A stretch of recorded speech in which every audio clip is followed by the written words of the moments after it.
I've come to realize that I think there are three main things that audio is just very good at. And the first thing is convenience. That's the easy thing to understand. Obviously, if you drive your car or walk your dog, you're not able to read. And so it's very convenient to process the information via the ears.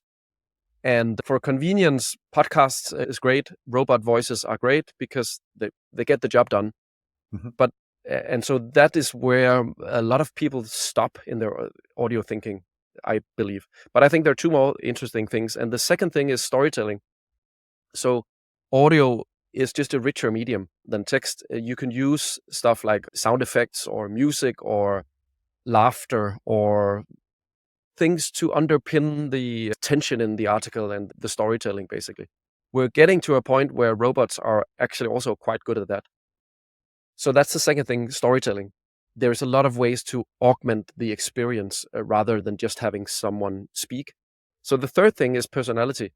And my idea and the thing we're trying to do with Zetland is to say personality is what will take us into the late part of this century. Personality is basically what people will trust in the future. Willkommen im Deep Dive Podcast The Rise of Audio. Mein Name ist Patrick Körting. In diesem einzigartigen Format führe ich dich durch spannende Gespräche mit den Vordenkern und Entscheidungsträgern der Audiosparte aus der deutschen und internationalen Verlagswelt. Ziel ist es, dir das Wissen und die Learnings führender Publisher und Experten zugänglich zu machen, damit du fundierte, schnelle und zielführende Entscheidungen für dein Audioprojekt treffen kannst. Und eine Prise Inspiration, Vision und sicherlich auch Größenwahn sind auch mit dabei. Versprochen. The Rise of Audio, der Katalysator für die Audiotransformation der Verlagswelt. So, welcome. This is probably the first episode in English. I hope everybody's fine with that, because today I have a guest from Denmark, and maybe you would like to introduce yourself, who you are and what you do. Yes, of course. My name is Tav Klitgaard, and I'm CEO of the Danish media company Zetland. Okay.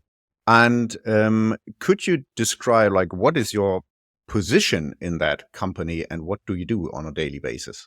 Yeah. So the last part of the question is hard. So again, my position is CEO, but what does a CEO do? Well, lots of different things. My background is within product management, within tech. And so we've divided Zetland into the editorial team, which is managed by our editor-in-chief, and then all the rest, which is my responsibility. So in my daily work, it's everything from high-level strategy, budgeting, financials, and to making sure that all employees are happy and thriving. That sounds good. And due to the fact that we'll probably speak about audio today, do you have like any personal background, like in the audio world? Like everybody has a personal story why they are so a fan of audio. Yeah, so the long story, basically before Zetland, is that I spent my entire youth training to be a jazz trumpet player, and I eventually ended up spending 4 years in the music conservatory and did a lot of records and stuff like that. And then after that, I sort of like took my education within tech, and so when Zetland back in 7 years ago, we had the vision and the idea that audio would be a good way to deliver our content. It was pretty natural to look at me and say, but how do we do that technically?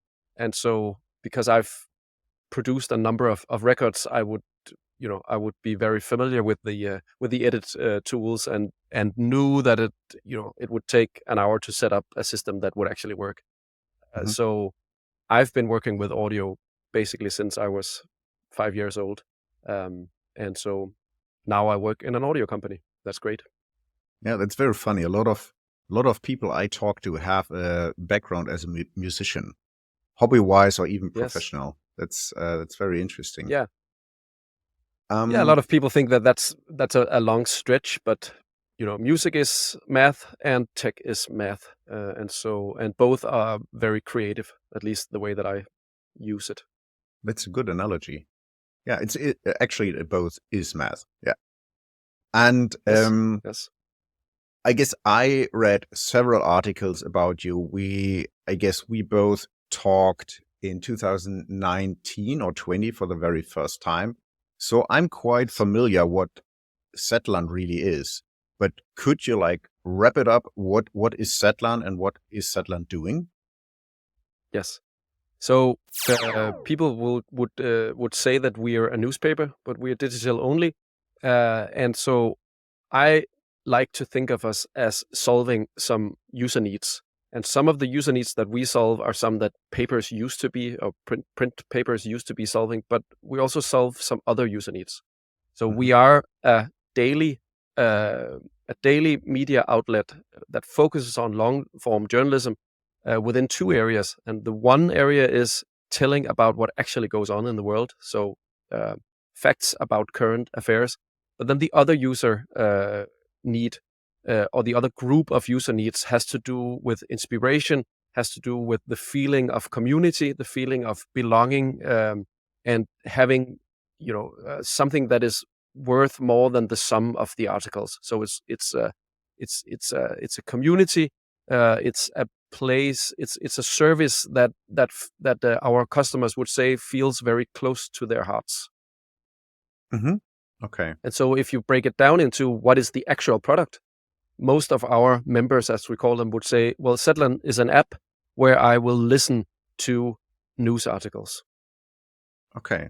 So you said some people might consider you a newspaper, but you're digital only, but you're also audio. So yes. What's very interesting from my point of view, you are one of the very, very few examples where, let's call it a news publishing company, really has a look on like how do people consume media, how do they consume our content, and you made the most radical shift in your daily work, basically, that I've ever seen. Yeah. So I guess you're a role model for a lot of like publishing companies. So my question would be like, when did you get the idea, let's have a look on audio, and how did it start? Yeah, it's a good question, because back in 2015, where we made the decision to do basically what I now call a pivot of Zetland. So it used to exist as a just using basically the Kindle as the medium, and it didn't really work. So we decided we needed to build a daily habit around journalism. And because we were doing long-form journalism in a very narrative way, we were always inspired by the American storyteller tradition. And the places where we saw that exposed most clearly on journalism was in shows like This American Life or Planet Money or these like American podcast shows. And of course, we thought, audio, that's the way we are used to consuming long-form audio ourselves. And so pretty early, actually, in the journey, we started experimenting with audio. And in the beginning, it was a technical problem because we were pretty sure that we could tell the stories via audio. But how do you then distribute that? And because we've always, since the beginning, or at least since I joined, have been looking at Zetland in a way where we do not differentiate between the content and the distribution channel. So we believe that it doesn't really make sense to distinguish between those two, because it's the experience around the journalism, and there the distribution channel has a lot of things to say. So we started by just recording, I believe it was like 2 or 5 articles, and then we spent an afternoon building an HTML button on our website, and then we looked at the numbers. And I very clearly remember that we were like astonished a week later when we saw that not only did people actually press the button, but they actually also did it the day after again, and the day after again. And it was a really lousy experience, because I guess, as many of us know, that audio in a browser is just not really good. Yeah. And so at that point, we sort of like made the decision, okay, let's try and test this a bit further. And so we transitioned into a place where we had, I think, 2 articles per week that we then, each Friday we made the decision, what articles from this week will we actually go into the studio and record, and then we published them on Saturday morning, I guess.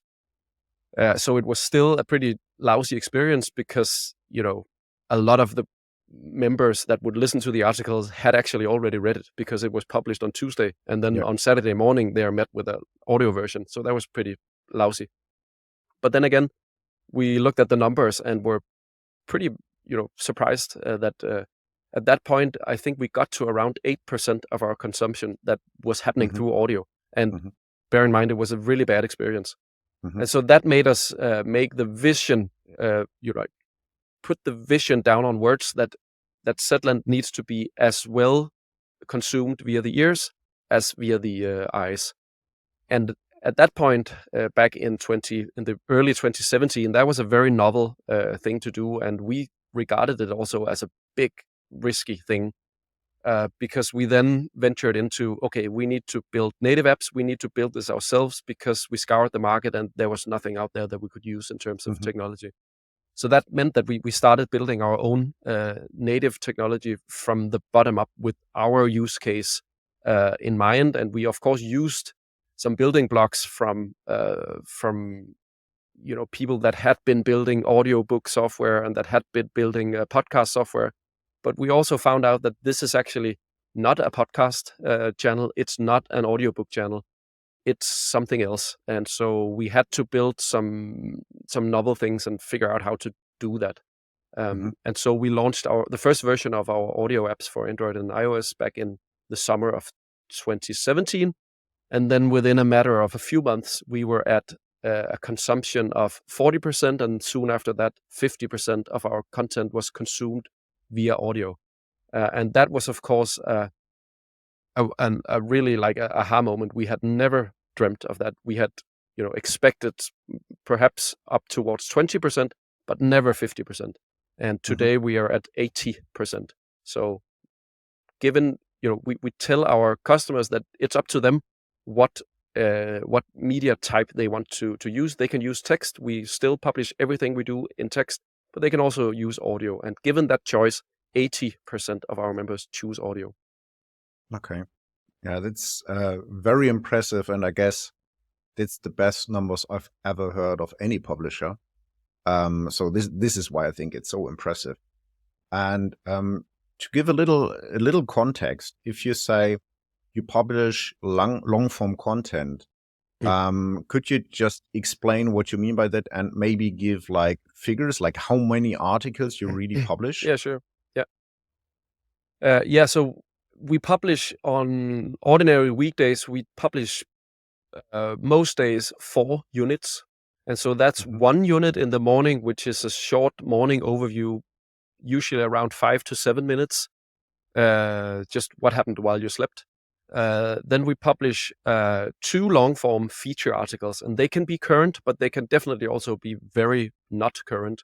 They can be about inner emotions. They can be about, work-life things, but they can also be about, the war in Ukraine. But it's feature articles, and we publish them every morning, 2 of them, one like what we call an A feature and one B feature. And they are usually from between 15 minutes and sometimes up to 25 minutes. And then we have an internal rule that if it's more than 25 minutes, there needs to be a very special reason for that. And that the length of those are matched to what makes sense for the attention of the consumer. And also we know that the average commuting time in Denmark is a little bit more than 21 minutes.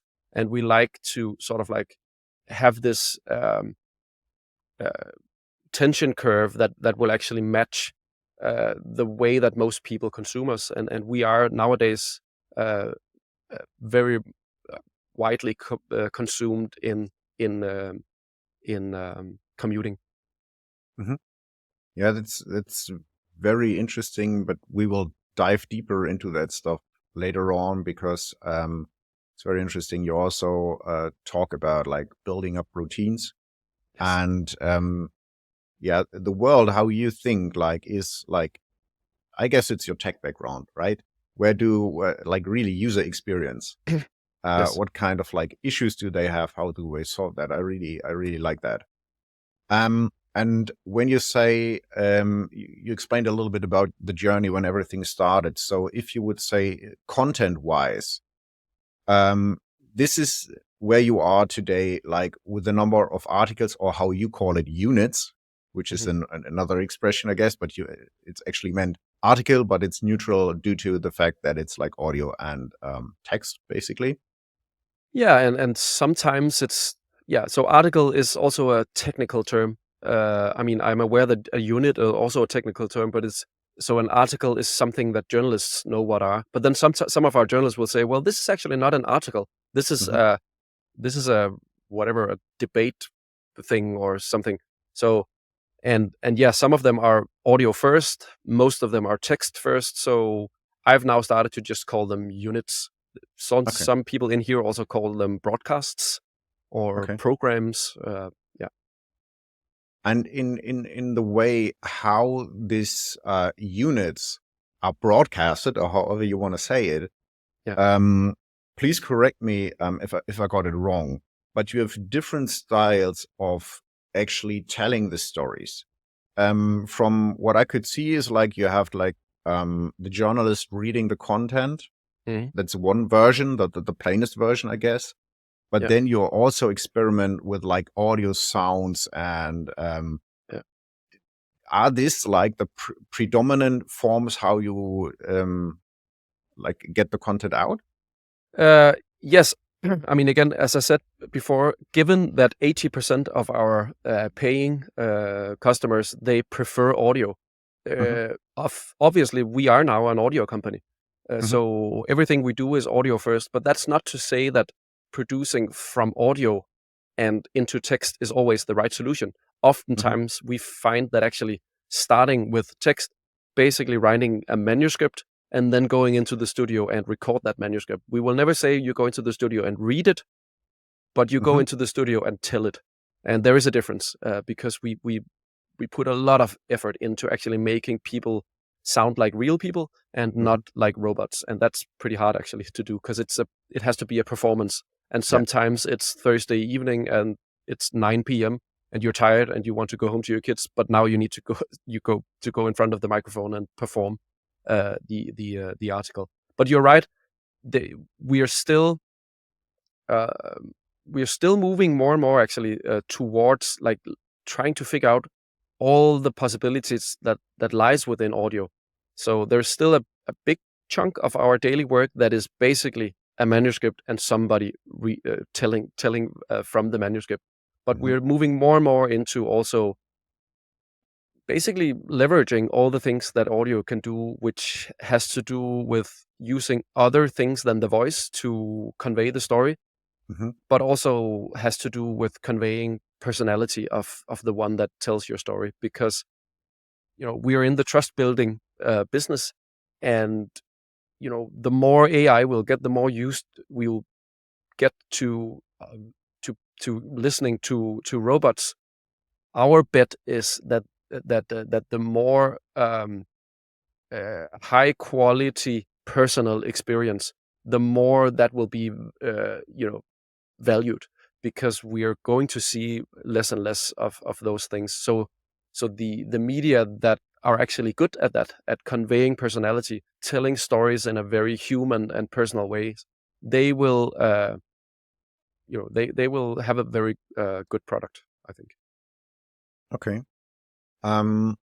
And just to ask, because I guess I would say 95% of all publishers started audio with podcasting. Yes. You explicitly never say podcasting. Yes. Is it just the wording, like you use unit instead of article, or do you really don't do podcast? Well, so you ask me now, and I will say no, we do not do podcasts. And that's because to me, a podcast is something that is delivered via the RSS feed. And that means still, actually, I mean, I'm aware that there are technical solutions, but it's still, to the consumer, means something that is free and that is monetized via ads. And because we do not have any ads on Zetland and do not want to have any ads for several reasons that we can get back to, RSS has always been a bad thing for us. So to me, RSS is like in the 90s or in the beginning of the millennia, where publishers would just publish basically articles on Facebook. And Mhm. what happens is that you have no control over the experience. And since we are very much about the experience of the consumer, that is not a viable path for us to go down. So it's very important for us that we have control over the user experience, that we are not focusing too much on units. Again, that's why we never tell our consumers, you will get 4 units per day, because all we have to tell them is, well, we will fill your needs. Nobody has time to listen to more than an hour of audio, which is what we produce every day. And then there's a huge back catalog. But as soon as you're on Spotify, we don't have control over the full experience. We don't know. Maybe you've listened to some, I don't know, comedy before, and afterwards you will listen to something else, which is important for the experience. And so when we have you in our own channels, we know what the experience that you're having is, plus all the things regarding data, plus the monetization things, plus the ability to upsell. So we can, for instance, upsell books or events, but we can only do that in our own universe, or at least it's much more effective when we have the customer in our own universe. So the tech and the distribution channel has always been very important for us, and just seeing everything from the consumer perspective, it's very, very hard to differentiate yourself if you, as the customer, you've just pressed the green Spotify logo, and now you're asked, okay, so do you want to listen to BBC or Danish radio or Zetland? It's for the consumer, like, it's a strange, then it starts, they will start picking by the headline. We would like people to not, discover by headlines, but discover by trust to the sender and a feeling of a certain human style that they get at Zetland. And so our bet is that we can make people make the choice of what modus they're in before they actually make the decision about what app to open. Because as soon as you're in Spotify, it's a bloody market.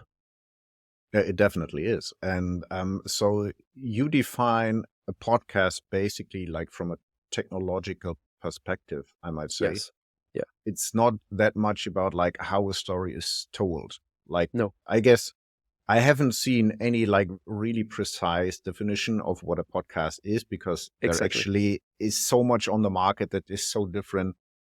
And there are like several podcasts where there are not even guests. There is no dialogue. Yes. Andrew Huberman, I don't know if you know that guy. No. He's just in front of he's a neuroscientist. He's just in front of the microphone talking about study after study about dopamine, for example. I don't even know if it's a podcast. He's just like on his own, but I really like it. So you see it from a technical perspective, but the content you deliver is very close to being like speaking in a content term of being a podcast. We have two persons like asking questions. I guess I saw one format. Yeah, some of them. Yeah, but that's a small subset of what we do, and that's I agree that that's the important thing for me. That podcast, what is that? That is basically just audio. Like in the minds of the consumer, what is a podcast? Well, it's something that I listen to. And then for me, like technically, a podcast is something that is delivered via the RSS feed. And that is why we do not do podcasts. But we are not living in an ivory tower. We have actually started calling some of our units podcasts, because we understand that, well, that's how the consumer sees it. And so we don't, if that's the language people use, well, let's just use it. But it's important, I think, as a publisher, to understand the difference in the use, in the consumption context. And obviously, again, it's the same as the difference between publishing directly on Facebook or directly on Medium, and then publishing in your own newspaper, where you control basically the full experience. And I much prefer the latter. Okay, and this is actually like leading to the next topic. Everybody is asking, okay, we do audio because somehow people want to have it. How do we earn money? And you talked about it. So having content on your own channel is very, very important, because you can basically control all the parameters that lead to earning money, to monetization. You said, if I heard it right, that you don't do any advertising. Correct. Why? Well, for several reasons. There is a reason related to revenue, which is that we are a niche publication in a niche market. There are 5.5 million Danes, and that means that there isn't a lot of eyeballs and ears to put ads into, and that means that the revenue we would get from ads is not a lot, and so the cost of doing ads is user experience. Right? I would say especially via audio, because it's so annoying that you have to hear about some new toothpaste before you actually get to understanding the war in Ukraine. And so that's just a really bad user experience. And so, of course, you pay for that, right? You pay for the revenue you get via ads with a bad user experience. And we're not willing to make that bet. We are high quality, and we need to always be as high quality as possible. And obviously, running ads leads to a worse experience. So that's one thing. And then there's the ethical thing, which is just being independent is actually pretty important, especially for a news company. And as long as you make your money from Procter and Gamble and not from the consumer, that will, is my hypothesis, change the mind about how you do stuff. And we're seeing now in visual media, we are seeing stuff like native ads, and to me that is just like, that is the worst thing. Like you're deliberately cheating the customer into thinking that this is editorial content, but it's paid for. You're not being honest, and that is just, to me, a big no-go, because what we sell is trust. So that's the second thing, and then there's the third thing, which is related to the bad user experience. Messages are just great if there's not any noise around them, and ads are just noise, right? So I'm deep into some conversation or some subject, and then suddenly I have to hear about a new toothpaste, and it's noisy to me. So those are the reasons why we have never had any ads, and I don't see a future where we do run ads. Okay. And so you have like a sole focus on the subscription model. Yes. Can you give us an idea? I don't know how complex the world of subscription is, but what is the pricing you're working with? So we have a standard price of 17 euros per month for one seat, and then we have multiple seat plans, which are not much more expensive than 17. So for about 20 euros, you'll get actually 3 seats. So depending on the type of situation you're in, it can be pretty expensive. Like I would say 17 euros a month, that's fairly expensive, but it can actually also be pretty cheap. If you're 3 students living together, it's much cheaper. So you're looking, just a quick question, you're looking at models like Netflix, discovering that people shared a lot of like accounts to save money. So you just offer it to get like clear data, have first party data, and to really work with the people. Is that the idea behind that? It's like, so family subscriptions, let's call it. I would say that the subscription model is, so we always see it as there's a number of things that work together in the, whatever, let's call it the success of Zetland. So that the content lends itself very well to personal storytelling by the journalist. And that's important because the personal aspect is great for subscriptions, because what you want in a subscription is to have a close relationship to the consumer, and personal storytelling just really helps with that. So you're not some journalist. No, you're actually Frederik Kollager, and I have a feeling that I know this guy, and so if I churn, he will probably be sad, right? I mean, to maybe exaggerate a bit.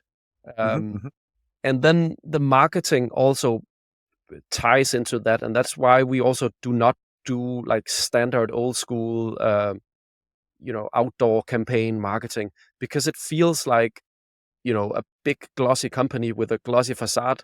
We want to be sort of like the personal relation company, and that's why when we do marketing, we mostly do mouth to mouth marketing, and that also includes using influencers, like professional mouth to mouth, you would say, marketing. And so those things tie together. And then we have a very, very, very simple model, which is basically it's one subscription. There's nothing to choose from. We do not sell crosswords and recipes. We only sell Zetland or not Zetland. And that is something we've deliberately done because we don't like the notion of A members and B members. And so there is a lot of people who would like to pay more for Zetland, but they actually cannot do that. There is no platinum membership because this needs to be also like a community feeling. And once you start having A members and B members, it's a slippery slope. We do have donations actually, so the people who want to pay more, they can actually do that. But that is just a simple donation, and quite a few people are doing that. Okay, and talking numbers, I think there are two numbers that are very impressive, like the total number of your subscribers, or how you call it, members. Sorry. Yes. And the age structure. This is probably, especially in Germany, and most of the listeners will be from Germany. This is just amazing because this is the target group everybody's struggling to get. So could you explain a little bit how many subscriptions do you have and a little bit about the age structure? Yeah. So we have between 40 and 45,000 paid memberships, depending on how you count them. And we are the average age of a Zetland member is about 39 years old, which is not totally off from the average age in the population. Obviously, most newspapers also in Denmark has a way older average. We do have about 50% of our paid membership is under 35 years old, and then we have quite a lot of older people, like above 60. And so the age bracket where we are not as well represented is actually my age. So it's like between 40 and 60, and that's what we are seeing, and also in the Reuters report every year, that's actually the target group that is not paying for news around Europe. So it's interesting that we definitely see that in our number. And then of course we have a very young readership. So again, bear in mind that these are the ones that pay. It's not the one that consume. If you only look at who is consuming, there is a lot more people in my age group that are consuming us. But the paying ones are, to a large extent, either below 35 or above 55. Okay, that's very interesting, and that could be an episode on their own, probably, talking about that. It's the lost generation of digital payments, I believe, because we grew up or were young in the time where paying for something online was strange, and I think the younger generation, they're much more willing to pay because they understand that that's how you spend your money. That can definitely be digital, and that does provide value. And then of course, looking at the success we have among the younger audience, again, that's a whole episode in itself. But I will just say a few things, which is, so there is the distribution channel, building an app that actually feels as modern and has as little friction as Instagram or Spotify. It's super, super hard, but I believe that you have to do it because that is just, the expectations are just so hard, and contrary to what most people think, young people are actually not that savvy because they're used to awesome UX, so they've never had to be very savvy. So they don't when things are not totally easy to use, they will just not use it. And so that's one thing. And the second thing is tone of voice, that we just do not speak like 60-year-olds, which a lot of media newspapers actually do. If you really read the words that they use and the phrasing that they use when they speak, we don't do that. Speak as human beings, tell a story, be leverage all the different errors that you have when you speak. Maybe you speak too fast, maybe you have a dialect or something. We love that. So it's the human thing. I would have one question, because this will be important for the deep dive, and we need to get there really quickly because we're talking for a very long time and haven't gone to the deep dive. I would just have like two more questions in regarding like the general approach. So we talked about what you're doing content-wise. We talked about how do you monetize, and so everybody gets like a clear context. What kind of technical products do you have? I understand that you have an app which has a huge audio focus due to the fact that your subscribers are listening to the content, like 80% of your users are listening to the content. Do you have any other products, like a website? Does it play any role, or is it one app only? Yeah, so first of all, the app has not a huge focus on audio. We don't see it that way. It has a Mhm. much bigger focus on audio than most other newspapers, but Mhm. we still work with the vision that it should be as easy to listen as it is to read. And so Mhm. there is still a big focus on reading in the app. You can definitely do that, and a lot of people do that. Um, we can get more back to if there's more time about the details about the app. But then the website is very important, and the website is mostly important for us right now as a sales channel, and that's Mhm. because we need people to be able to link to our stories. And Yeah. obviously, if a person is not a Zetland member, they would not have the app installed, and so they need to be able to access the articles in a very, very nice way in order for them to start thinking about, oh, there's something here that I could subscribe to. Maybe I should do that after, having read 4 very great articles. So the web edition for us is mostly actually a sales channel. Okay. So web and app. Yeah, and then we Okay. also publish books and do events, but that's not so technical. But we will come to that point definitely, because I think it's very interesting. What you started with is also, I think it's very interesting for a lot of people that might listen to the podcast. Mm. You said you needed to build everything on your own, like Mm. back in the days, because there was no technical solution. And I got it right that you today offer the infrastructure you built for your own company for other Mm. publishers, right? Yeah, correct. Yeah, so we've just heard a lot of interest from people who are, looking at our numbers and being, okay, that's a way to monetize audio. And Hmm. instead of like building the whole strategy and tech thing from the bottom, maybe we just buy your product and get started very fast and pretty cheap. Hmm. So yeah, we do sell that to other media companies. Okay, so what I will do, I will link your LinkedIn profile in the show notes. So in case there is somebody out there who's interested in like more detail about the infrastructure, could definitely send you a text. Definitely, I just wanted to point that out. And now it's the we're small getting to plug. the deep dive. Yes, Now we're getting to the deep dive. yes, let's go. Um, so I'm actually a complete audio nerd. I did that like for the past 4 years. And what I see in the publishing world, that everybody is just like, okay, we need to do audio. And once we have audio, it's done. And I, I think it's a kind of like simplistic way to look at that. Mm. And after reading about what you said, there might be more to it. Bevor wir mit der heutigen Episode weitermachen, möchte ich einen Moment nutzen, um über meinen Sponsor, die 3Q GmbH, zu sprechen. 3Q ist der einzige All-in-One-Anbieter für hochskaliertes Multiplattform-Publishing von Audio- und Videoinhalten. Und dies wohlgemerkt im On-Demand- und im Livestreaming-Segment. Zusammen mit der 3Q habe ich in den vergangenen 4 Jahren in meiner damaligen Rolle als Head of Audio bei der NOZ Digital die gesamte technische Infrastruktur entwickelt. Das Ergebnis? Das erste System zur automatisierten Veröffentlichung von über 20.000 monatlichen Text-to-Speech-Beiträgen und 15 Podcasts auf 5 Reichweitenportalen, in 5 News-Apps und in zahlreichen E-Paper-Ausgaben.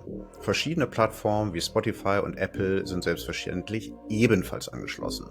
Was macht 3Q nun so einzigartig? Nach meinem Wissensstand ist 3Q der einzige Anbieter im Markt, der eine wirkliche All-in-One-Lösung für das Hosten, Publizieren und Analysieren von Video- als auch Audio-Content bietet. Speziell die automatisierte Veröffentlichung von tausenden Text-to-Speech-Inhalten in verschiedenen technischen Produkten können andere Anbieter nicht erfüllen.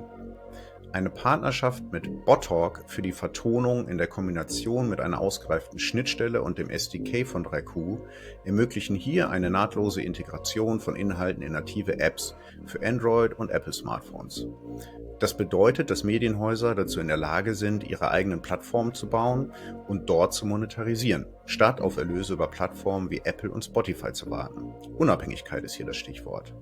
Und zum Thema Monetarisierung: 3Q hat mit AdSwiss einen Audio-Ad-Server integriert und ermöglicht, Inhalte basierend auf dem Abonnentenstatus zugänglich zu machen. In anderen Worten, Verlage können bei den etablierten Erlössäulen Abo- und Werbemarkt einen weiteren Revenue-Stream erschließen: Audio. Das Thema Datenschutz wird immer relevanter. Es ist einfach ein großer Vorteil, einen deutschen Ansprechpartner mit Servern auf europäischem Boden zu haben, der auch die Verträge der Zusammenarbeit in deutscher Sprache aufsetzt. Darüber hinaus liebe ich es, einen Partner zu haben, bei dem wirklich immer jemand ans Telefon geht, wenn es mal brennt. In den Büros in München und Berlin ist nicht nur das Onboarding, sondern auch der gesamte Customer Service auf Deutsch. Und zu guter Letzt bin ich auf der Suche nach Anbietern immer wieder auf ein Problem gestoßen: individuelle technische Anpassungen. Auch hier kann 3Q mit einer enormen Proaktivität aufwarten, speziell wenn es um Integration zu euren CMS-Systemen wie beispielsweise Q von Stibo.dx geht. Melde dich für meinen Newsletter an, den Link findest du in den Shownotes, um die Case Study herunterzuladen, in dem der gesamte technische Aufbau des Audioprojektes der NOZ Digital in der Zusammenarbeit mit 3Q beschrieben wird. Wenn du mehr über 3Q erfahren möchtest, kannst du mich gerne auf LinkedIn kontaktieren oder du wendest dich einfach direkt an 3Q. Den Link findest du ebenfalls in den Shownotes. Und jetzt zurück zu unserer Show. And I guess you're one of the companies who are really successful with memberships or subscriptions, however you want to call it. And you offer a lot of audio, but you realize it's not as simple as just like putting it to the audio world and then we're done. So might you share your ideas about that? You talked about personality, for example. Yeah, sure. Yeah, I mean, you're right. Back when we started in 2016, 17, I looked at it the same way as you see. I've come to realize that I think there are three main things that audio is just very, very good at. And the first thing is convenience. That's the easy thing to understand. Obviously, if you drive your car or walk your dog or is in your garden, you're not able to read. And so it's very convenient to process the information via the ears. And for convenience, podcasts, RSS feeds is great. Robot voices are great because, they get the job done. But and so that is where a lot of people stop in their audio thinking, I believe. But I think there are two more interesting things. And the second thing is storytelling. So audio is just a richer medium than text. You can use stuff like sound effects or music or laughter or things to underpin the tension in the article and the storytelling. Basically, we're getting to a point where robots are actually also quite good at that. So that's the second thing: storytelling. There's a lot of ways to augment the experience rather than just having someone speak. So the third thing is personality, and my idea and the thing we're trying to do with Zetland is to say personality is what will take us into the late part of this century. Personality is basically what people will trust in the future. I believe there will be a lot of AI journalism, and I believe that more and more you will start to look for personalities. And personality, how do you do that? Well, you can convey a lot of information about your personality if it's yourself who tell the story, right? So there's a reason why I did not write a script and hire an actor to deliver it to you for this podcast. It's actually me speaking, and I'm speaking too fast, and I'm talking Danish, English, and all of that. But that is something that will add to my personality, and hopefully your audience will understand who I am, and hopefully they will trust me. And I'm pretty sure that they will trust me more than if I were a robot. So conveying the personality is something that was extremely hard in writing, and where audio is just a lot better to doing that. But obviously you have to focus on it, and it becomes very hard if you hire a voice actor or if you hire a robot to do it, because then it's as hard as it was in writing. So those three things: convenience, storytelling, and personality, I believe, are three key traits of audio. And I mean, if you look on what happened with YouTube and the creators, I guess this is exactly what you described. You have TV shows, and then you have a host, which always wears a suit, is always styled. You have a certain language you use, and then there are creators like recording with equipment for 50 euros, but they are a personality. And people, this is like where this whole influencer game came from, right? Yes. I mean, at the moment, it's a little, the influencer game is because they came too corporate as well, from my point of view. But you still have people who stay original. And you say this will be the next thing for journalism, right? I mean, I don't know. I don't see any difference between a YouTube creator and a journalist, because they are providing content to people and they trust this brand. And once you crush this trust, goodbye. Yeah, so I think the big movement in society is like 20 or 30 or 50 or 100 years ago, we trusted institutions. We need someone with a government stamp to say, well, we are the public broadcaster of Denmark, and you should trust us just because we are the public broadcaster of Denmark, and we will put on a tie, and we will talk from a pedestal and tell you about the world. And increasingly, the world is just not like that anymore. That's not what young people trust. Young people trust personalities. They trust people that they can reflect themselves in, and that they understand that they're speaking from the same point of view as they have. Not to say in a content way. Not to say that, well, I'm only going to listen to people who agree with me in their view on Israel, but the way that they speak and the way that they tell stories. I think one of the things that the legacy media has been struggling a little bit with is to shift from that world where the trust was just a given. Just because we are a newspaper that has a printing press and we will actually deliver your newspaper, that is the reason why you should trust us, because you don't get your news anywhere else. That world is just gone, and people will trust more and more different things. And so what we're trying to do is to make a brand, Zetland, but beneath that brand, there is Inge, there is Frederik, there is Nana. There are these persons that you that you will trust, and they use audio to just convey their personality much easier. So it's very hard in writing, I believe, and a lot easier in text or in audio, and probably the easiest is video, but that has its own problems to it.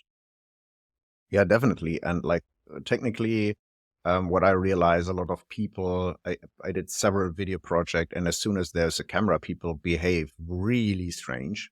Yeah, you can train that, but the problem with video is that you lose the convenience. You actually have to sit and look into a screen, so you lose the convenience part. So I believe audio, at least for Zetland, is right now. I mean, I don't know. Maybe in 5 years it'll be holograms or something, but right now I think audio definitely just is the better way to convey the information and the trust and the personalities that we want to do in order to have the subscription model running. Yeah, and what I can definitely say is, from my point of view, like I have a background in the music industry as well, and I think there is no way to get more engagement and get closer to people than voice. I don't think there is any. And I don't know if you share this experience, but I got to podcasting, or listening to podcasts, not producing, I guess in 2008 or 9. And after listening to, I guess, 5 episodes, I had a very long way to go in my car on my own, had nothing to do. You really feel like building a relationship towards that person. Yes. And I think this is the magic, and I'm totally, I have the same opinion about that, like you. So if people invest into making the additional effort, to record it on the audio level, It helps them to probably solve one of the biggest issues at the moment, because Yes. the institutions, like you call them, and let's call a publisher an institution, like a big Mhm. brand, they had a huge renaissance during COVID. I guess in Denmark probably as well. So they made the best Yep. subscriptions in the past 10 years probably. Mhm. But now, after being like in this alert mode for like 2 years, everybody's just like, okay, I'm fed up with that. And now they see the subscriptions go down. Yep. And this could be probably like one solution. If you like build up personality, this is why people stay and don't cancel their subscription. Yep. So could you give us some numbers, like how long, what not the customer lifetime, but maybe in that kind of direction? Do you have like numbers like that? Yeah, we definitely do, and I'm happy to share them. So we have a pretty high circulation of members. So in Denmark, and probably elsewhere also, there's a pretty big circulation, and so we lose about 7% of our members each month, and that is due to them basically just ceasing to use us. But then what happens is that we get about almost like 40, almost 50% of the new members we get in have actually already been members before. So there's this circulation of being digital also means it's super easy to cancel. At least it is super easy to cancel Zetland. There are some issues with that around the world, but it should be super easy to cancel because technically it is super easy. And so you just cancel it, and then maybe you're traveling to India, and then you get back in 2 months, and then you sign up again. And I really like that way of consuming. And maybe you consume you use Zetland for 6 months, and then you change and try another newspaper for 3 months, and then you get back to Zetland. So I think audio and retention. So the problem with subscription is, of course, that the by far most common reason to cancel your subscription is I don't use it enough. That's what people say. And so that's the problem we have as a subscription business. We need to get people to use it. So we need to really think about retention.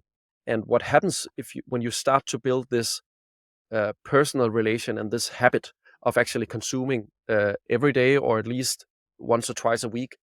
Well, that helps definitely in the churn. So what we could see pretty early also in our audio journey was that there is a pretty hefty correlation between the people who listened and the people who did not churn, the people who stayed. So once you listen, you consume more content, and maybe because of that, you have a higher propensity to be retained. So that has meant a lot to us. So building that experience of once you hit play on the top article in our app, we are basically a flow radio. So we are an on-demand flow radio because you just hit play, and then you trust us to just give you basically the best thing that you could do. So that's super interesting. Using the autoplay. So if you have an hour commute to work, you just trust us to basically fill that hour with in the best possible way. And that's basically some of the advantages of old school flow radio, is that you would just turn it on, and then you would leave the discovery and the curation up to that channel. And I think that's very strong, and that's actually something that people like to pay for. Again, making the connection to Spotify. At Spotify, they don't pay for listening to music because that's a commodity. They pay for, or we pay for the curation, the playlists, the ability to mix podcasts and audio and all that, which is basically around the content. And I think there's a big thing to that also. Some of our newspaper competition in Denmark, they publish 200 units per day. And that is like nobody can navigate in that. So that means that you put the burden of curation to the consumer, and I think that's a pretty hefty burden to put. I think that our customers, they like to pay us for doing that exact curation and just trusting us to be basically an on-demand flow radio that they trust to give them what they need, tell them important things that happen, and then inspire them. Yeah, I guess I have 10 additional questions. But first, I want to go like 3 steps back, because what you said about the churn rates, so people cancel and come back. I think this is like for you, it's normal, but I think for a lot of people, that's not in their mind. They are just having in mind, okay, people leave, so something is bad about the whole business. Yeah. So very interesting. I just want to point that out. And maybe we can work in a currency that like most publishers could understand. Mm. So could you see like an average value? How long does this subscription last? Like if it's 8 months or like 2.5 years, I don't know. Yeah, so it's around, for us, it's around 16 months, but that's an average. And as you know, Yeah. sometimes averages are hard to use. We have a first month churn of more than 20%. So that means a lot of people come in. It's very cheap to get the first month. They come in and then they leave again, and they've probably read one article or listened to a couple. So but then so the lifetime value for us is then like 15 times 17 euros. But then we don't really, as I said, once people leave, that's not a goodbye. That's definitely a see you later for us. And the older we get, the more email addresses we have, so the more win back actually means for us. And that's digital. It's just so easy, and people are so used to that, saying, okay, well, great, I got a good offer, let me come in again. And then it's up to us to make them actually spend the time, because obviously the time investment is the biggest one. In that sense, we're equal to fitness, the fitness industry, right? That it's not the money you pay, but it's actually the time and the effort you invest. That is the biggest investment. Okay. And when you see this 16 months, let's go with the average. Yeah. Did you have a look on the numbers? Like how does it differ if you have a look on people who consume audio on a regular basis? Yeah, it does. Again, nowadays it's around 80% that do consume audio, but yes, they are more likely to be retained. Yeah, they are. There's also an age thing in the audio thing, in that young people have a higher likelihood to listen than older people do. So there's still like an age thing, which is also one of the reasons why I think our focus on audio has shifted our demographics into a younger demography. Yeah, definitely. I could see it like in all the projects, no matter what kind of content you produced. And I literally say that no matter what, the audience was always like 10 to 20 years younger than the average of the newspaper. It's like very interesting. But okay, I need to rephrase my question, I guess. If you see this 80% of people who listen to audio, like on a regular basis, do you see that they stay longer than 16 months, or is it don't you have that numbers? Well, we do. I can't say that they stay for, but again, given that that's 80% of our consumers that mainly listens, so that number is highly made out of people who actually listen. But yes, the simple answer is to say, well, the more you listen, the longer you stay. So that's the simple way to say it. And I'm not saying that we enjoy churn, and I would love if that percent was not 7 but 6. But yeah, we've come to the sort of like we've come to live with losing a lot of subscribers every month, because we also know that we get a lot of new subscribers in. Yeah, and I think like this way of thinking is very interesting for a lot of people listening to the podcast. It doesn't mean that they are gone. It's just that, like you said, maybe they just try something else. Maybe they're on vacation. And I guess for a lot of like old publishing houses, this is very new, because you subscribe to a newspaper and you stay for 30 years. Yes. And if you go on vacation, you call that newspaper and say, please press pause. I'm gone for 3 weeks. In the digital world, you just say, okay, cancel, done. Yeah, and I think it's pretty important, because like there's a lot of, maybe especially newspaper subscriptions, that treat people like shit when they leave. So they're like, it's a very bad experience to leave, and that is so wrong. Like that, it's you really need to treat people well, seeing them walk out the door, because in our case we know that 40-50% of them, they're actually coming back, and if we can make that 48 instead of 45, yes, that's good business for us. Also to give them a good experience, and not jump through all the hoops to make them stay. It's okay. Like, okay, go ahead, please come back, but almost happy to see them leave sometimes. And it's like, I can see that. I mean, it's not exclusive to the publishing world. A lot of business models depend on don't contact like existing customers so they don't cancel because they realize, oh, I have a subscription. And one of the golden rules in email marketing, for example, you know that you subscribe to a newsletter and then you have like really tiny somewhere you need to search for unsubscribe. Which, and I can see it from my own perspective. The more pain you have leaving the service, the more unlikely it is that I will ever you're not return. going to recommend it. That's also the thing. Like we're focusing on mouth to mouth. So actually maybe Zetland is not for you, but if you have a good experience, maybe you'll actually recommend it to your dad or your friends. So maybe, okay, I was not, it didn't fit into my daily life, but actually, my friend, I think it would fit into your life. And you're not going to come with that recommendation if you had a shitty experience walking out the door.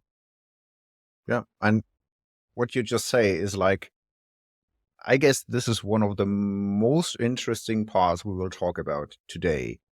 You said like you mentioned storytelling, personality, convenience, but I think like the fourth building brick, so to say, is community. Yes. And could you, like you said, like in sense of recommendations, but what kind of thoughts do you have around that, or what kind of plans you have, like really going into that field of like? It's hard. It's something that we're still working on. So we believe a lot in the community feeling, but sometimes there is a difference between the feeling of a community and actually, what is it then? What is the community to you? So the community to us is, it definitely has to do with the personality of the journalist, and you are invited inside in the creation of the journalism. So these people, you can actually talk to them, and if you write a comment, they will sometimes at least reply. So that's community. But then there's also live events that are a community. It's community that people feel that they know me, they feel that they know our editor-in-chief. I will have board meetings. So every time we've had a real board meeting, I will have an open board meeting, which is for the members. And so they can dial into a Zoom link, and we will actually have a board session. And I will actually take that pretty seriously because people are actually here pretty clever. And live events and stuff that we do. We will throw parties. We will basically do all sorts of things. And then we will also take the stories from the Zetland platform and tell them on TikTok or on Instagram and all these places where we can basically, again, convey the personalities of the journalist and make people understand that journalism is not necessarily boring. It's not necessarily related to like a feeling of homework and I should read about Israel. It can actually be pretty entertaining also. And I think a lot of that has to do with the feeling of not being a customer, not being a subscriber, but being a member. And what that means, again, that's a whole episode for itself. And I wouldn't claim that we have the final, basically, answer to that. We're still trying a lot of things, and we are not. It's also pretty costly. Like compared to, people will always say, "Oh, it's so expensive to do audio compared to text." I'm more like, yeah, but it's super expensive to do community building on top of the content production, because community has to do with often with like a sense of being somewhere, and many times that doesn't really scale, and we do a lot of things that don't scale. One thing that I'm interested in is live events. I tried to experiment that, but then Corona hit and it wasn't that easy anymore. But I think you see that in live podcasting, which is huge in some companies. But what does a live event actually mean for you and for building communities? And Mm. actually, I guess you even said for monetization. Yeah, so we have several people only working with our live events. We have one which is just like our main live event, which we just call Zetland Live, and that has sort of, I would say, have become an institution in Denmark. We do that twice a year, and we fill the biggest theaters we can get our hands on for a night What is of big? live. Well, yeah, The- so we're in the Royal Danish Theatre, which is about, I think, 1,700 seats. Oh, wow. So we fill that, and then it's a it's a mixture between a TED talk and a cabaret and circus. Hmm. And sometimes we basically try to take a magazine and then put it on the stage. So there will be live interviews, there will be live music, there will be perhaps live fashion show or anything that would be in a magazine. And then we experiment. Hmm. The more we experiment, the more successful it is. So we experiment with all sorts of like ways to tell stories, and it's a lot of fun, and it's great for our marketing. It's not it's so expensive to do that it's not a big source of revenue. We Hmm. usually say that if we can make it break even, that's great. But then the time spent to do it is not something that we get recovered. We still keep doing it also because it's a great way for us to showcase, well, what is actually the magic of Zetland. And Hmm. if you've been sitting in that theater, you walk out of that theater and you understand what it is that we are trying to convey digitally every day, which is very hard and we don't always succeed. But the feeling you have watching a Zetland live is the feeling we want to give you every day. So in that Yeah. sense, live shows are important for people to understand what it is we're doing. And then we do all sorts of smaller things. We do virtual events. We do we are present at places where people are, like public gatherings or meetings or festivals or what might it be. And there we can do we actually have content. We have people who are used to being on a stage and performing what I would still call journalism. Hmm. Okay. Yep. And I think if you participated in an event that really moved you, Mm. this is like the best thing that could happen to like build a kind of like brand loyalty, Yes, I right? agree. Even if you say like the personality of the individuals, of the journalist first, Mm. Mm. but this like lets you really connect with brands. This is like Yes. my background is like event management. Mhm. So a lot of companies, like think of Red Bull and all that, there is a reason why they go into that direction. So Yeah. it makes sense. No, But it also does. to get, mhm. No, it's just us coming back to us talking about the richness of audio, but there is nothing that beats real life. And so it Yeah. builds to the personality that you've understood via the audio. But we have members just like really, really, really enjoying. Oh, that's how this journalist looks. I'm so used to her voice, but now I see her Hmm. and Hmm. I feel her, and I would, I don't know, smell her or whatever, and that just really adds to the feeling of knowing her, which makes the consumer understand the journalism better. Is my hypothesis. Yeah, and actually, if you think of let's put journalism aside. If you think like how communities work, you get in touch like on a regular basis. You Hmm. get to know people. Yeah, You get to know their personalities. yeah. So yeah, it definitely makes sense. And it's I think it's in general, if you do audio or even if you don't do audio, this kind of events, and most publishers did that back in the days, like Yeah, especially in times before Corona. yeah. And it is expensive and it doesn't pay for itself very Mhm. often. But Mhm. I think you can always think of like, will I do an event where I have Mhm. like in your case, like over 1,000 happy, astonished people who will tell about that event, Yeah. or do I spend money on Facebook ads? This is how I Definitely, would see it. definitely. And there's a lot of bad things also, because events are just awesome also for us as product managers to basically have an event where we can actually just look at the audience and see, okay, this is our audience. It's much better Yeah. than doing surveys. Of course, you also always Personas. have to think about it's yeah, exactly. It's not necessarily a representative sample, but what we struggle with oftentimes is the problem that even though Denmark is a very small country, it's a long way for people who live somewhere in the western coast of Jutland to travel to Copenhagen, and so we have the Mm, issue that sometimes they feel alienated. So it it gives the sense that okay, so maybe Zetland is only for the elite in Copenhagen because they always have mm. their events in the Royal Danish Theatre. So that's something that we struggle a little bit with, and haven't really figured out how to take that thing and move it to far away from Copenhagen. So it's one of the reasons why we started doing virtual events, and they were pretty great, but they were mostly great in the 2 years of lockdown.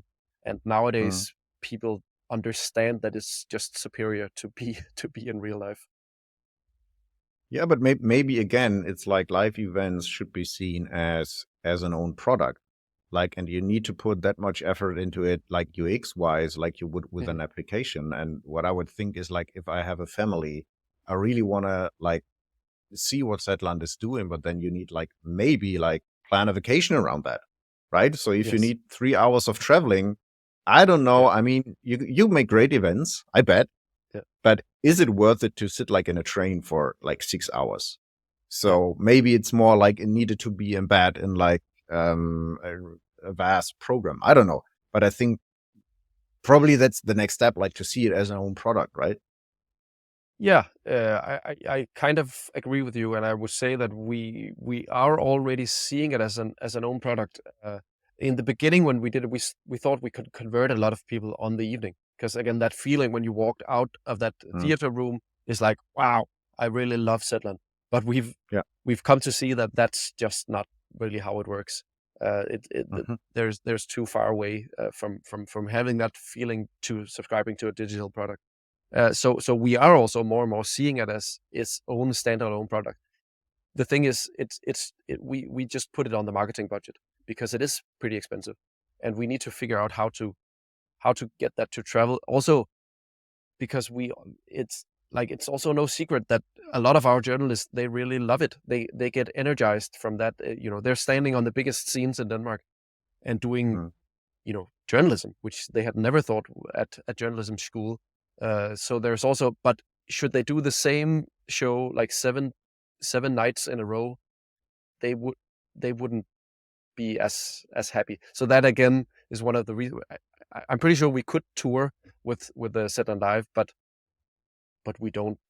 That just like people are journalists. They wanna write stories and not travel with a circus. Yeah, but who knows? But what I can say is Well, like, we've asked them.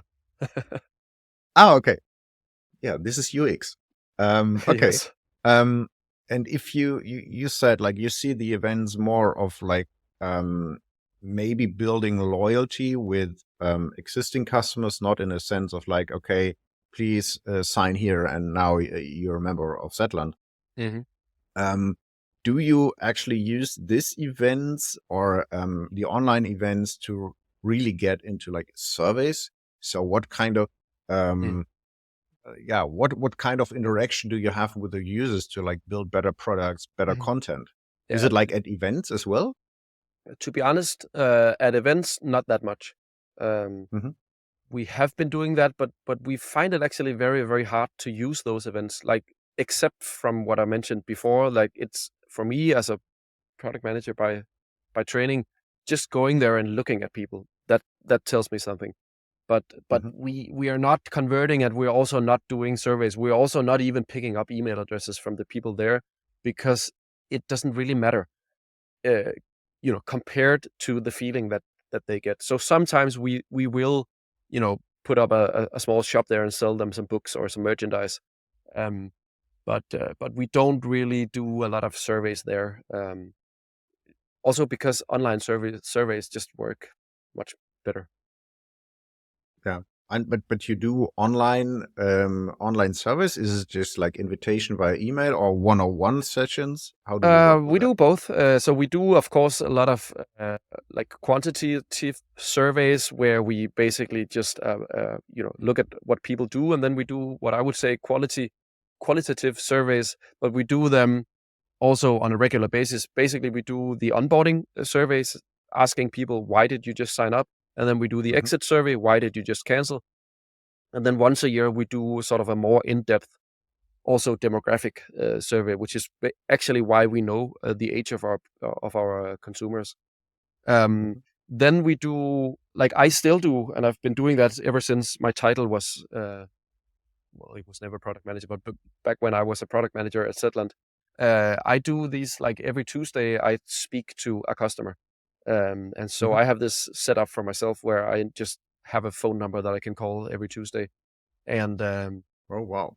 and that's I think that's just how I'm trained, and I've always just loved to speak to customers. The problem is that it's super hard, like who will I call and who will I actually speak to? And so now I've just set up this system for myself where I'll just get a new phone number and people will book an appointment in my calendar, and I will call them Mhm. and we will speak 15, 20, 25 minutes about their experience of Zetland.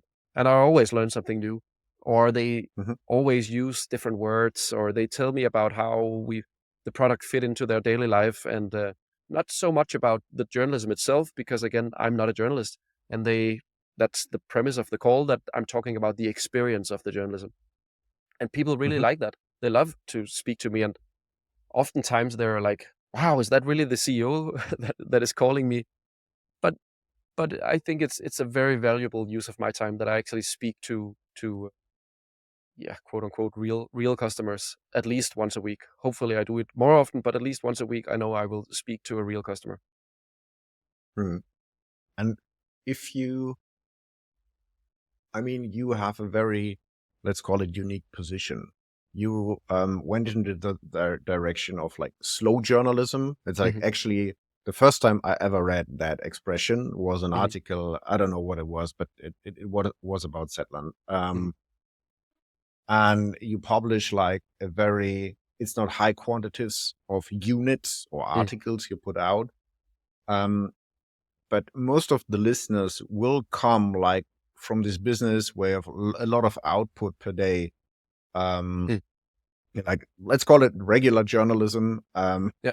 And if you would talk to somebody like that, Hmm. what would be your advice? What to focus on? I mean, you talked about like personality, but you have like the background. Maybe you publish newspapers, you have a Hmm. news app, you have e-paper, you have this and that. Yeah. Yeah. So, what would you say, like, would you focus on? Yeah, I mean, yeah, so that's a very long conversation, but I will say the most important thing is to focus on the customer. And that's so Mm. banal and it's such a buzz thing to say, but I really believe that that is true. And once you start focusing on the customer, you Mhm. realize why the print paper is in decay. Well, that's because for many people, it's a great experience, but for a lot of people, it's just not a very good experience Mhm. to read a paper, a printed newspaper, and so that's and you will learn so many things, like understanding really what is, we will ask them questions like, what is the emotion you get when you consume Zetland, and could you compare Mhm. that in where else in your life do you get that emotion? And then people will Mhm. start telling stories, and that makes you understand really how they regard us. And I think you're really understanding and I almost feel embarrassed to talk about that, because it's so banal, and it's on page 2 of every single business book that I know. But I also, there's a reason for that.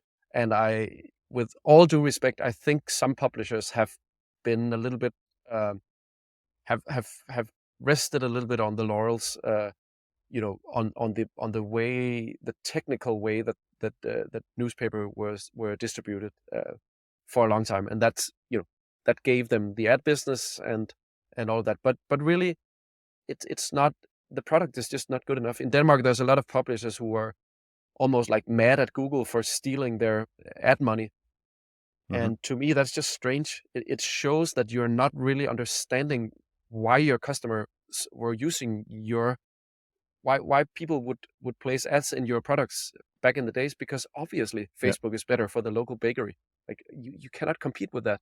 And obviously Google is the place you go now when you want to buy a new car. You Google it. You don't buy the Sunday paper. That's and sometimes I hear publishers clinging on to the idea, well, that should be the role of newspapers, and I don't get that, because I don't think the consumers would agree on that.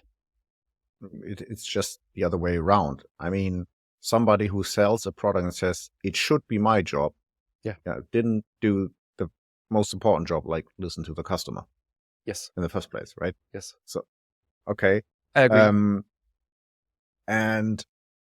But again, it's not because people are stupid.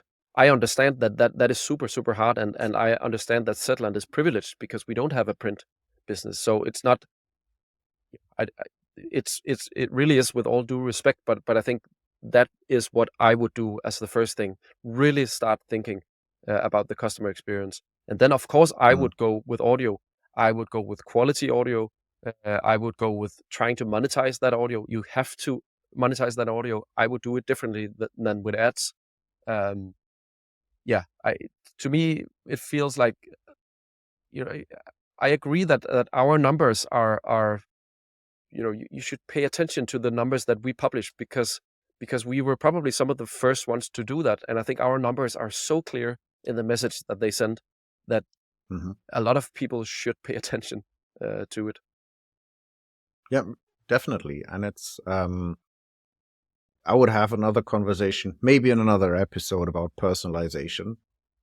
This would be very interesting, because like for publishers who publish like 200 articles or units per day, there is no way around personalization, and you can't do it manually anymore. It's just not possible. But in the end, if you don't personalize your products, your time is over. That's my point again, of view. That's coming back to the burden of curation. So I call that discovery, not personalization. Personalization is, of course, a way to do discovery, but I think it's about thinking of the situation of the consumer, which is like, okay, here are 200 units, impossible. Like it shouldn't be my job to figure out, give it to them, and that's what Spotify has been insanely good at in the music realm. To just, yes, you can, if you know what you're looking for, yes, you can get it. But if you don't know what you're looking for, we will just give you something. And that's, in my experience, the power of Spotify. Yeah, definitely. And it might be the same answer, like for the question I just asked you. But when you think of the time you had with Zetland, like the past years, what is the learning you would like to share with like any publisher out there, where you said like, okay, I wished I had known this earlier, and from that day on we realized we still do it. Yeah.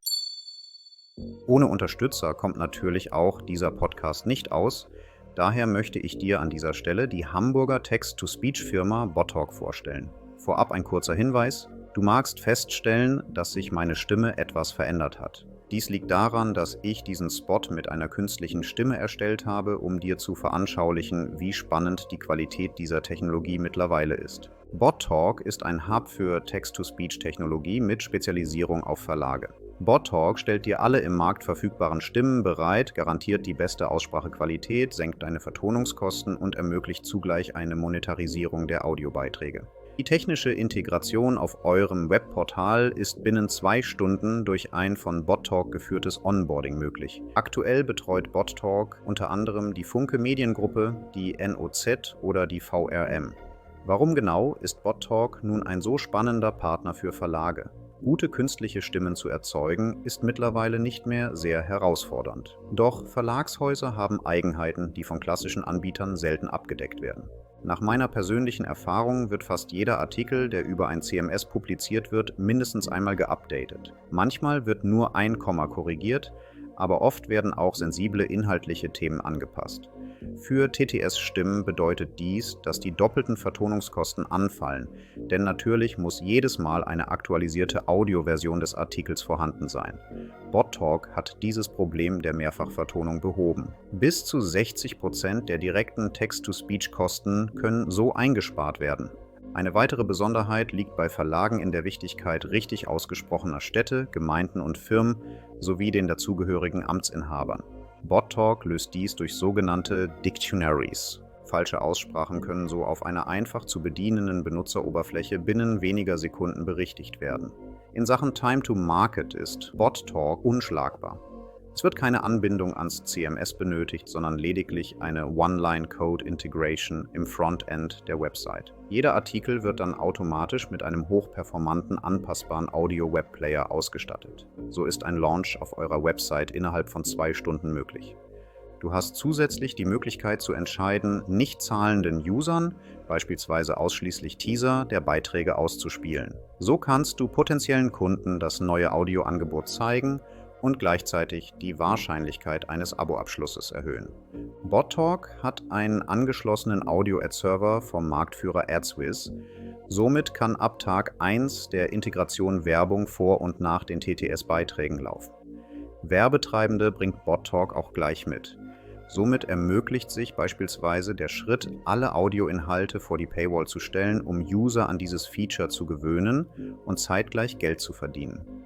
Die Analytic-Dashboards von BotTalk statten euch mit allen relevanten Informationen aus, wie Plays, Hördauer oder der Nutzung vor und hinter der Paywall, um die nächsten smarten Geschäftsentscheidungen zu treffen. Abschließend sei gesagt, dass du all diese Vorteile nutzen kannst, indem du mit nur einer Firma mit Sitz in Deutschland, deutscher Vertragssprache und einem persönlichen Ansprechpartner in Hamburg einen einzigen Vertrag schließt.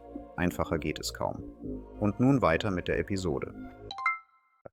Yeah, I think for Zetland, the easy, there are some hard answers, and that's because I still don't have the answers to those questions. But I think one thing that I would have liked to understand a little bit earlier was that that trust is built through transparency. Don't try to be something that you're not. And I think when we shifted our marketing from glossy ads, TV ads, into please help us, we're screwed if you don't help us, that made the whole difference, and that made us change from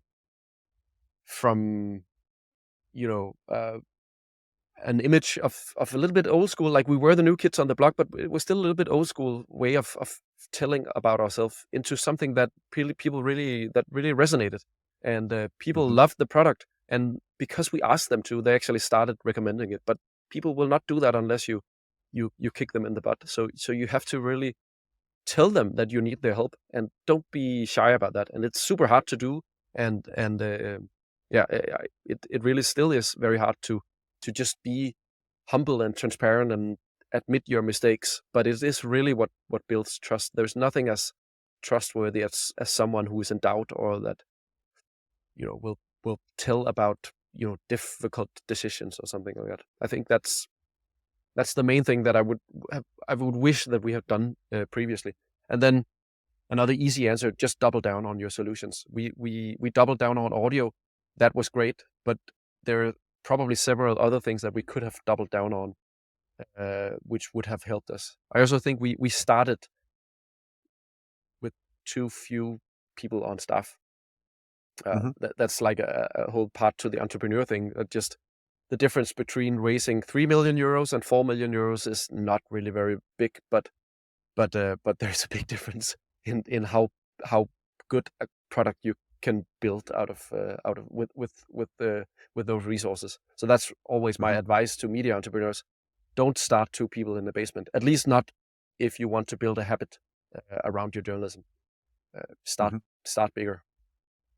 Yeah, and I think this applies to any publisher, no matter how big they are, because what they are thinking at the moment, they have the resources in theory, but they always need to decide where to put them. Yes. And audio is there is always a question mark. Of course, you have like a hype, and a lot of people were spending money on that, but you always need to decide do you really want to do that? And now talking to you, and I talked to the Pioneer. I don't know if you know them.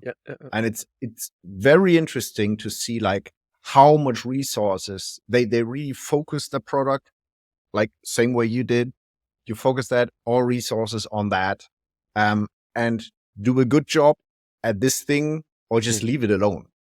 Yeah, but don't just try to do like an intern doing the podcasting. Yes.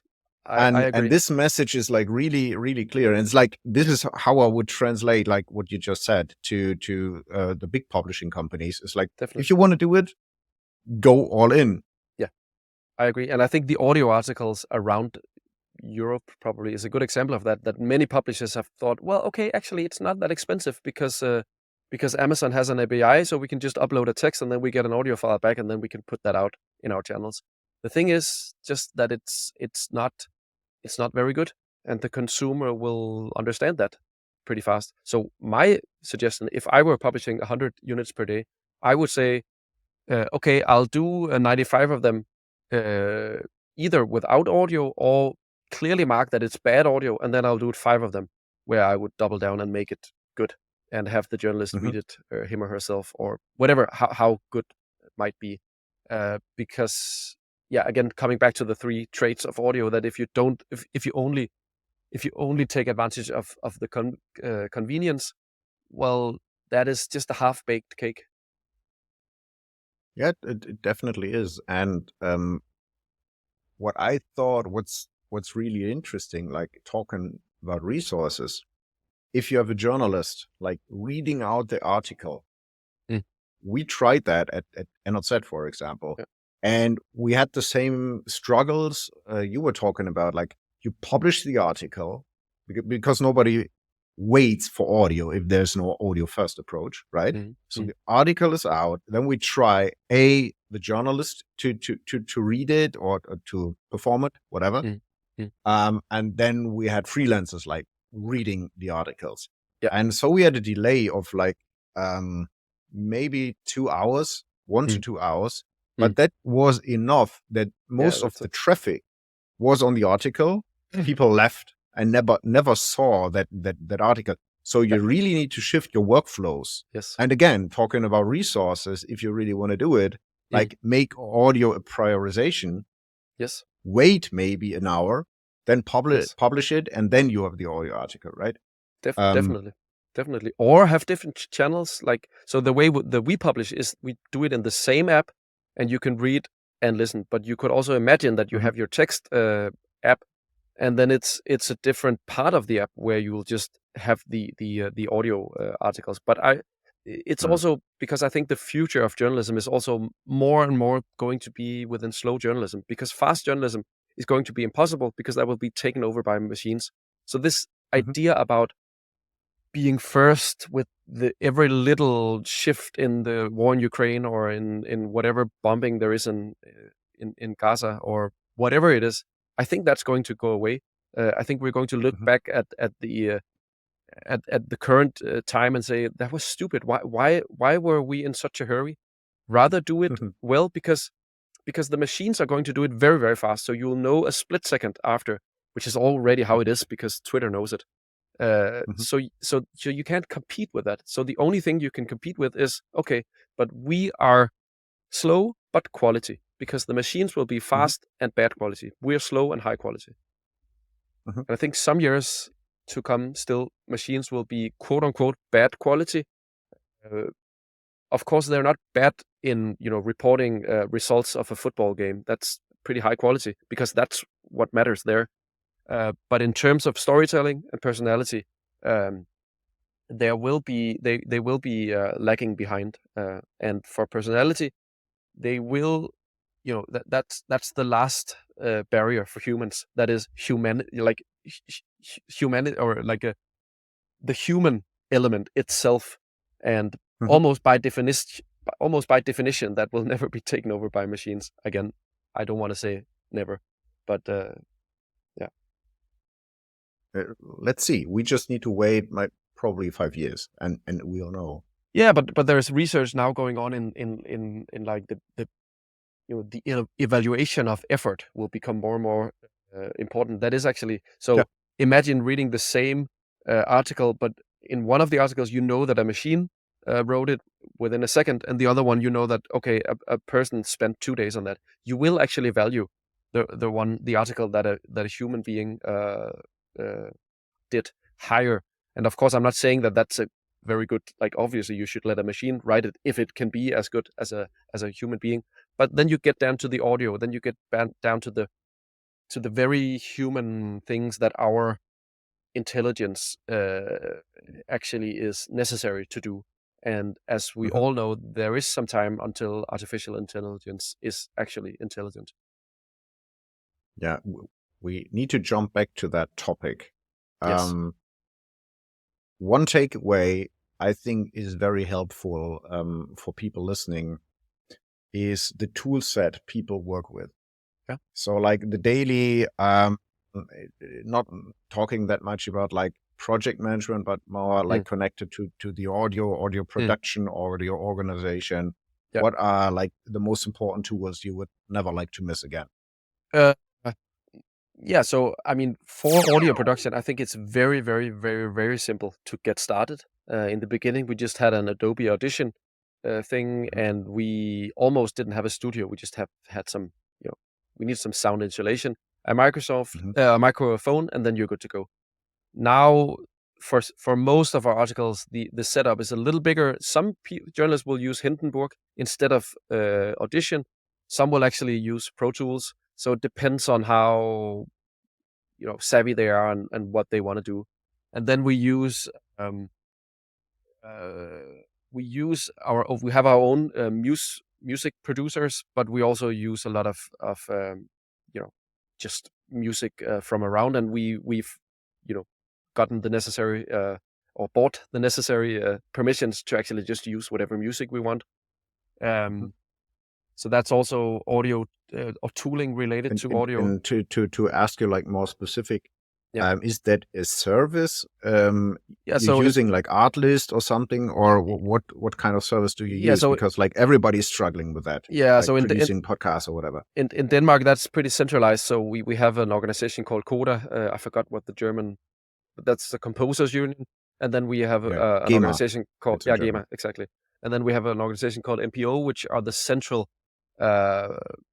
organization for management of recording rights, right? So so even though Beyonce's guitar player, he will actually also get some money if we use a Beyonce song. But it's fairly expensive, and it's something that we do spend quite a lot of money on.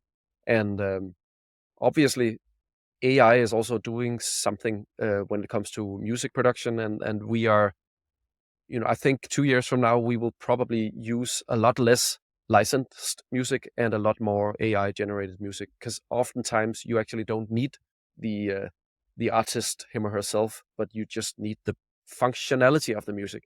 And there we are seeing AI music becoming, I mean, it's close to good enough, I would say. What kind of service? Also, it's my personal interest as well. Yeah. What kind of service did you test so far? Because I'm experimenting with that at the moment. Let me get back to you that we can put the names in the show notes, but I don't remember the names of the services. Yeah, Again, but I'm with you. I don't have like hands-on on that. Yeah, it's a very interesting, and I guess was it a song from the Beatles, right? Yeah, they produced like with AI. That was just one thing. And it's very, very interesting, especially if you just put in music you want to have from an artist with a special vibe, and that tools just realize like what kind of instruments, what kind of note, what kind of vibe does the music really have, and so you have your own with your own copyright. Yeah, and it's brilliant. Exactly. And now Gemini, when we recorded this, it was launched yesterday. And now that also produces music, as far as I can understand. So the beauty of producing music through a conversational interface is just brilliant, because you will be okay. I have an audio, a talk radio article, and it's about someone killing herself. So it needs to not be too jolly. It has a peak around 8 minutes, and then it has a very serious part between 12th and 14th minutes, and I would like a sitar to be the the instrument across, and then it needs to be silent between 14.5 and 1440. So imagine you can just type that in and you get it, and then you don't have to mix all these things and figure out, can I use the Beyonce song, or can I? Well, you probably wouldn't do that in such an episode, but you know what I mean. That I think the way that's why I said in the middle part of the audio traits around the storytelling that robots are actually becoming quite good at that, because you can also just get a robot to make your tension curves and to say, okay, well, I want to emphasize this point that this character makes at around minute 17. Help me do that with some audio effects or some music or whatever. And I don't know an interface that can do that yet, but I'm sure that someone is working on it. Definitely. And if you talked a lot about technology. Let's travel like 5 years into the future. What would you think? I mean, we don't need to narrow it down to artificial intelligence, but what would you think like are the biggest trends that will change the publishing world when it comes to audio, or maybe like in general, and audio has a part in it? Bevor wir uns dem letzten Punkt der heutigen Episode widmen, in dem mein Gast seine Perspektive auf die Zukunft und Trends der Branche richtet, hier noch einige wichtige Hinweise. Unverzichtbar für den Wandel sind eine starke Community und ein persönlicher Austausch. Deshalb lade ich dich herzlich zur Audio-Mastermind-Gruppe ein, die der BDZV einmal im Monat online organisiert. Um der Gruppe beizutreten, schicke mir bitte eine Nachricht auf LinkedIn oder wende dich direkt an den Organisator. Den Link zu unseren beider Profile findest du in den Shownotes. Bitte habe Verständnis dafür, dass diese Gruppe ausschließlich Verlagen mit dem Schwerpunkt nachrichtlicher Berichterstattung vorbehalten ist. In den meisten Episoden befinden sich Hinweise auf Downloads von Dokumenten, Studien oder Ähnlichem. Diese digitalen Inhalte kannst du innerhalb von wenigen Sekunden über eine Anmeldung in meinem Newsletter erhalten. Den Link findest du ebenfalls in den Shownotes. Für Buchungsanfragen als Strategie- und Technologieberater kannst du mich am einfachsten über LinkedIn kontaktieren. An dieser Stelle bedanke ich mich einmal ganz herzlich für die Zusammenarbeit mit Cress Pro und dem BDZV, ohne die dieser Podcast nicht zu realisieren gewesen wäre. Ebenfalls ein großes Dankeschön geht an meinen Sohn Jack, der mich in Sachen Gestaltung und Schnitt des Podcasts unterstützt. Ich hoffe, diese Episode hat dich weitergebracht und hat dir neue Perspektiven auf den Einsatz von Audioinhalten, Technologien und Strategien eröffnet. Und nun zum Abschluss ein Ausblick in die Zukunft der Branche. Ich bedanke mich fürs Zuhören. Cheers und bis bald, dein Patrick. Yeah, I mean, I think like almost everyone else, I think there's going to be a lot of changes. I think we're in an industry that really needs to change and probably should have changed faster. I think AI is a big thing. It is a big thing for most industries in the world, and it definitely also is for journalism. It will change the ways we do things. To me, it basically will speed up the process that we were already seeing, that short form, low value journalism will be very, very hard to monetize in the future. And so that's why we're doubling down to personal, long form, high quality content that will actually be where we'll be able to make a difference into what a machine will produce. I think that's the most important thing. I don't know about other media types coming in. I think we will have text and audio and video for the foreseeable future. And so this, but obviously there has been an integration of those three media types, and I think that will continue.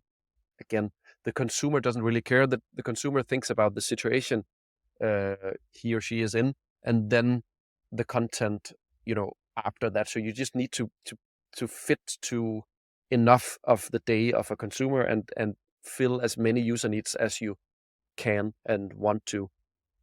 And so that's something we're already seeing happening. But I think that AI will just make that process speed up. And you when you talk about, let's call them robots or like technology, you always talk about like you have machines and then you have humans, you have personality. So it's very black and white. So don't you see like a kind of blend? Sure. Because like, especially when it comes to workflows for fast journalism, it's amazing if you are supported by a machine and it's not like a robot only text that is like produced and published, but it's like if you have the fusion of both, don't you see that as well? No, definitely. I definitely do not see it black and white. What I'm talking about is what is it that is human? And I don't have the answer to that, but I think that is the interesting thing, because the human thing will be what we can monetize in 5 years. So we need to figure out what is actually the human part of journalism. No, definitely AI and the way that we're using it now is, of course, automation. Like, we do not ever transcribe anymore because obviously we have built a machine that can do that. And all the things, like, there's so many things that we can actually just automate. And then there is, augmentation, which is the exoskeleton. So you still use your own body, is the analogy, but you put on an exoskeleton that will actually make you faster or stronger, or just enhance the things that you could do where it was stuff that you knew that existed, but you couldn't do it before because it was just like too hard. So those can be big surveys, or those can be, I don't know, things where you use the machine to augment. And then there's a last part of that, which is the transformative journalism, and that is the interesting thing, where there's like, well, there's also some ethical things there, and I think we're not very far in that process yet, and the machines are not really good enough to be standalone yet, not in the sense that we would be using them in Zetland. Obviously, we use AI for everything. Like, we use automatic spell check. That is also AI. So obviously everyone is using AI all the time. But we use it as automations and as this exoskeletons, not for standalone production of journalism. Yep, I think, like, for standalone versions, I think it's quite early now.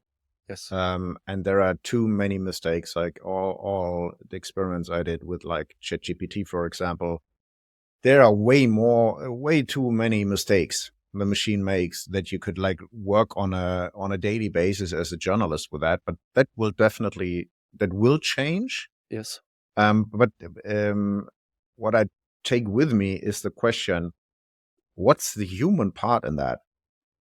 But this is very, very interesting. Yeah. And how I see it is, we are confronted with that new technology. I mean, it's around for a while, right? But today, nobody would say like, you can't read a regular map when going from like Hamburg to Munich. Nobody would do that because you have an iPhone. So this will become like more, and definitely thinking of that is like, you have your home, you have your office in your pocket. Like the stuff you can get done on one day is just like amazing compared to like working with fax machines, right? Nobody would think about that anymore. And I think this is the way where this will lead as well. It will just like increase speed again. So I think what you are thinking of, like, okay, take the pressure out of it. We already know that like personality is one thing that maybe machines will mimic that in the future. But this will be probably the last thing. That's the last frontier. Yes. Right? So let's focus on that. Yes. So we will save for the future. So I think that is very smart. Yes. And what I think, if you, again, talking about like high volume publishers, it's very smart to use that machines to do the redundant work, to use your resources to create original content with personality. This is exactly. This makes sense. Yes, and you have to do that because your competition will do that. And if I were, if we were doing like low value journalism, I would be very scared because you are busy. You need to get away from that, or you need to do it very, very cheap, because your competition will do it very, very cheap, because it can be done very, very cheap. And so, and luckily, we're not at all in that business. And so I also believe that the model of Zetland is probably one of the best places to be when it comes to the threat from AI. There's a lot of possibilities, and again, it's also important for us to be able to do it faster. But for us, it's not about can we publish an article 5 seconds after the thing occurred, but it's just, okay, can we call two extra people in the time that we would Mhm. otherwise have spent transcribing. Yes, that's great. And we can just write through the articles a couple of times more in the times that we 1 year ago would have spent transcribing. That is just Mhm. awesome, and that is a no-brainer, and it'll make the product cheaper also, which means more people will be able to afford consuming it. Yeah. Which I is also, by the think way, it's if we have time for audio, one of the advantages of audio is that the distribution channel, if you build it correctly, you have to get away from print, and then you should spend as much money doing audio as you do on print. But obviously, there is the possibility of actually scaling your distribution way cheaper than with print. It's an obvious thing to say, but I think it's important when we Mm. speak about audio that there is a possibility to actually really scale it much better. Yeah, and what I think, what your numbers show as well, is that's how I would call it. This is like the secret sauce to really reach the audience all the publishers are struggling with. So Yes. you have like two things. You can scale, but you will have a new audience you really struggle with to reach at the moment. Yeah. I think we're almost into like 1 hour and 45 minutes. We're close to that. I would say maybe we will make like a second episode, but for today, I guess that's a lot of input for the Yes. listeners. Thank you very, very much for your time. And I think that was very valuable content for everybody who's listening. I sure hope so, and thanks for the attention. Then talk to you soon. Bye-bye.